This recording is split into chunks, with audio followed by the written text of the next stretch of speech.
Welcome back to my channel Manoswar coaching Bhabanipur.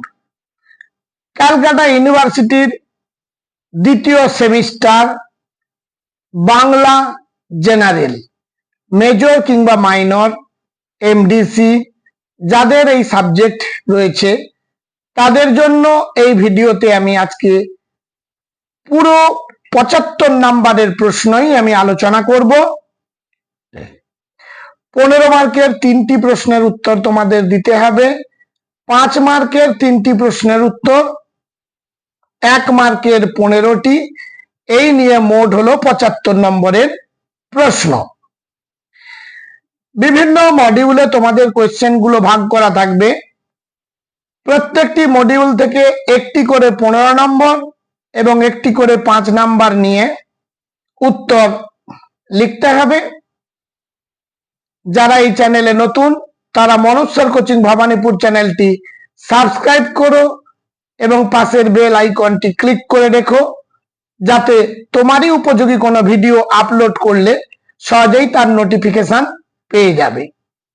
Module 1 থেকে 15 মার্কের এবং 5 মার্কের জন্য যে প্রশ্নগুলো তৈরি করবে তার মধ্যে আমি মোট 4টি প্রশ্ন রেখেছি।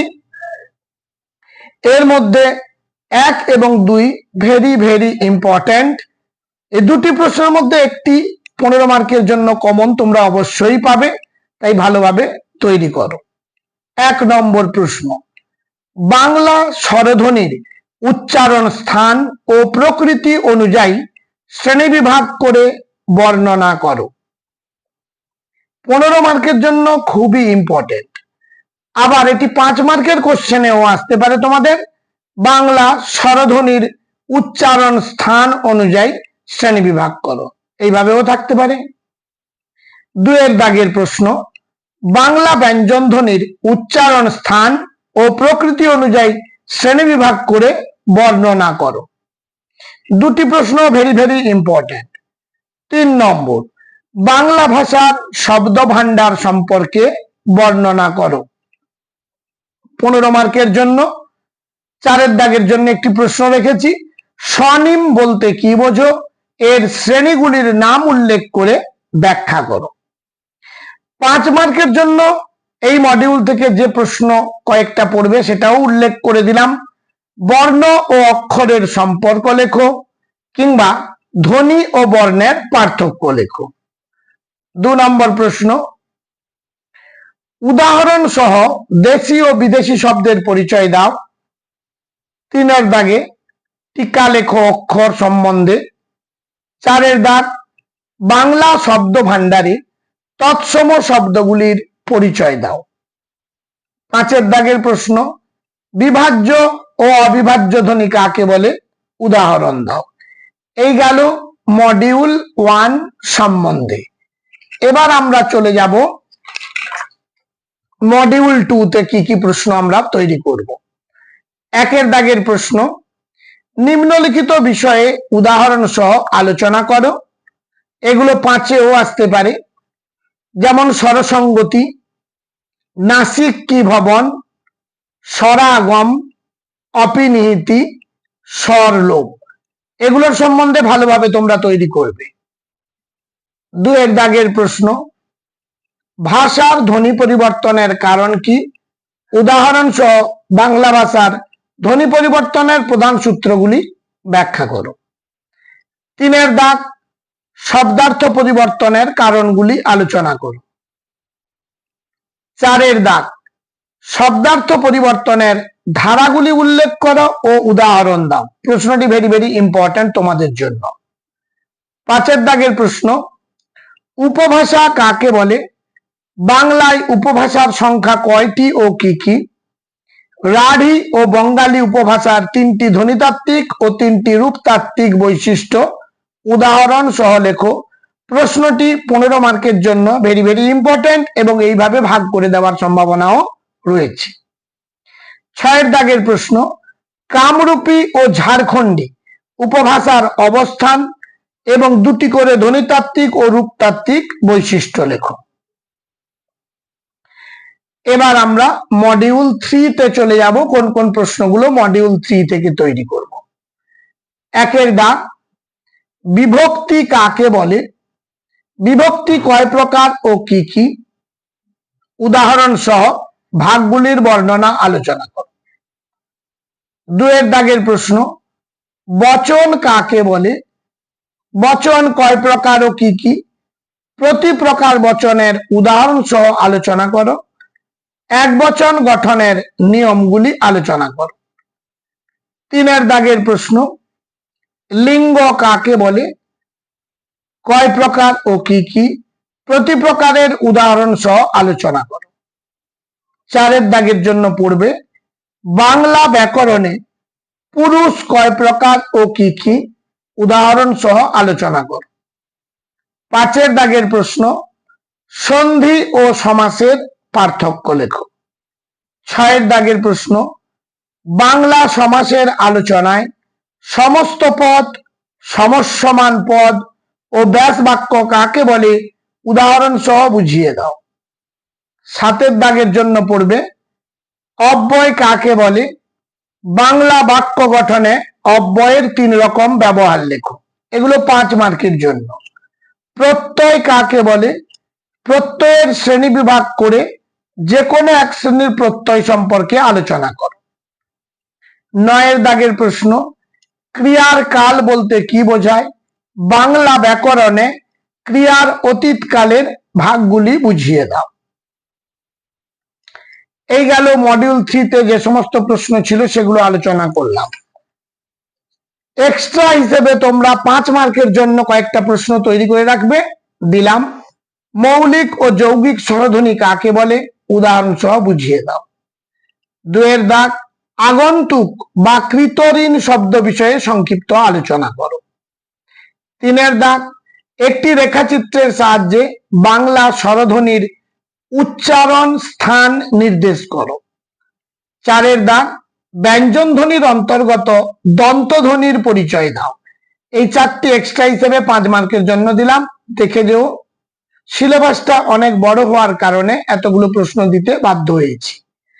এবারে তোমাদের প্রশ্নপত্রে 1 মার্কের 15টি কোয়েশ্চেন থাকবে, যেমন করে ফার্স্ট সেমিস্টারে ছিল, সেকেন্ড সেমিস্টারেও তাই থাকবে। তাই আমি কয়েকটি প্রশ্ন বাছাই করেছি পুরো বই থেকে, দেখে নাও। আশা করি তোমাদের পরীক্ষায় আসবে। 1এর দাগের প্রশ্ন বাংলা মৌলিক স্বরধ্বনির সংখ্যা কয়টি। 2এর দাগ একটি তাড়িত ধ্বনির উদাহরণ দাও। প্রতিটি বাছাই করা প্রশ্ন খুব খুব ইম্পর্টেন্ট তোমাদের জন্য। 3এর দাগ অল্প প্রাণ ধ্বনি কিভাবে মহাপ্রাণ হয়। 4এর দাগ আলতা শব্দটির উৎস শব্দ লেখো। 5এর দাগ লোক গ্রেটার দেন লক কোন উপভাষায় শব্দটি ব্যবহার করা হয়। 6এর দাগ প্রত্যয় নির্দেশ করো। বর্তমান, লক্ষ্মীমন্ত। 7এর দাগ বিলে জল থই থই করছে কোন জাতীয় পদ। 8এর দাগ একটি যৌগিক স্বরধ্বনির উদাহরণ দাও। 9এর দাগ রাজর্ষি শব্দের সমাস নির্ণয় করো। 10এর দাগ মরি ও কাহার বাছা অব্যয়টির শ্রেণী নির্দেশ করো। শ্রবণ শব্দের সমাস নির্ণয় করো। 12এর দাগ ব্যঞ্জন দ্বিত্বের একটি উদাহরণ দাও। 13এর দাগ হরতাল শব্দটি শব্দভাণ্ডারের কোন শ্রেণীর অন্তর্ভুক্ত। 14এর দাগ আশ্রয় স্থানভাগী ধ্বনির অন্য নাম কি। 15এর দাগ একটি বাংলা ঘৃষ্ট ধ্বনির উদাহরণ দাও। 16এর দাগ একটি বিদেশি তদ্ভব শব্দের উদাহরণ দাও। 17এর দাগ ইদারা শব্দের মূল উৎস শব্দটি লেখো। 18এর দাগ রাজকোষ হতে চুরি ধরে আন চোর ক্রিয়ার কাল নির্দেশ করো। 19এর দাগ বাংলা ভাষার একটি প্রান্তিক উপভাষার নাম করো। কুড়ির দাগ লিঙ্গ পরিবর্তন করো শব্দগুলির প্রহরী, পটু, হস্তি, সখী। 21-এর দাগ ঘটমান বর্তমান কাল প্রয়োগ করে একটি বাক্য লেখো। 22-এর দাগ দুটি তরল ধ্বনির নাম করো। 23-এর দাগ আস্তাবল এর উৎস শব্দটি কি? 24-এর দাগ কলকাতা জেলায় কোন উপভাষা প্রচলিত? 25-এর দাগ মৃগ শব্দটির মূল ও বর্তমান অর্থ লেখো।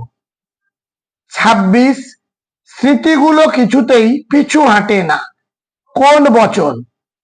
27 আমাগো খাইতে দিবা না, কোন উপভাষা? 28 একটি মিশ্র শব্দের উদাহরণ দাও। 29 ধ্বনি পরিবর্তনের একটি কারণ লেখো। 30 ভালো কইরা বাজান গো দোতারা, সুন্দরী কমলা নাচে, কিসের উদাহরণ এটি? 31-এর দাগ গা মোছা তা থেকে হয়েছে গামছা, ধ্বনি পরিবর্তনের কোন নিয়ম কাজ করছে? 32-এর দাগ সিংহাসন শব্দটির সমাস নির্ণয় করো। 33-এর দাগ মধুসূদন মেঘনাদবধ কাব্য রচনা করিয়াছেন, কাল নির্ণয় করো। 34-এর দাগ এত মোটা কলমে লেখা যায় না, রেখাঙ্কিত পদটির কারক নির্ণয় করো। 35-এর দাগ নাগরিক শব্দটির প্রত্যয় নির্ণয় করো। 36-এর দাগ সূর্য এবং ঝাঁটা শব্দ দুটি কোন শ্রেণীর? এছাড়া তোমরা যদি বই কিনে থাকো কেউ, বই থেকেও তৈরি করতে পারো। আপাতত আমার তরফ থেকে এই প্রশ্নগুলো ইম্পর্টেন্ট মনে হলো তাই আমি দিয়েছি, ভালোভাবে তৈরি করো। এর পরবর্তী যারা হিস্ট্রি রেখেছো মেজর কিংবা মাইনর এমডিসি, তাদের জন্য আমি লাস্ট মিনিট সাজেশন হিসেবে দেব, রেডি করে ফেলেছি। আজ তাহলে এই পর্যন্ত।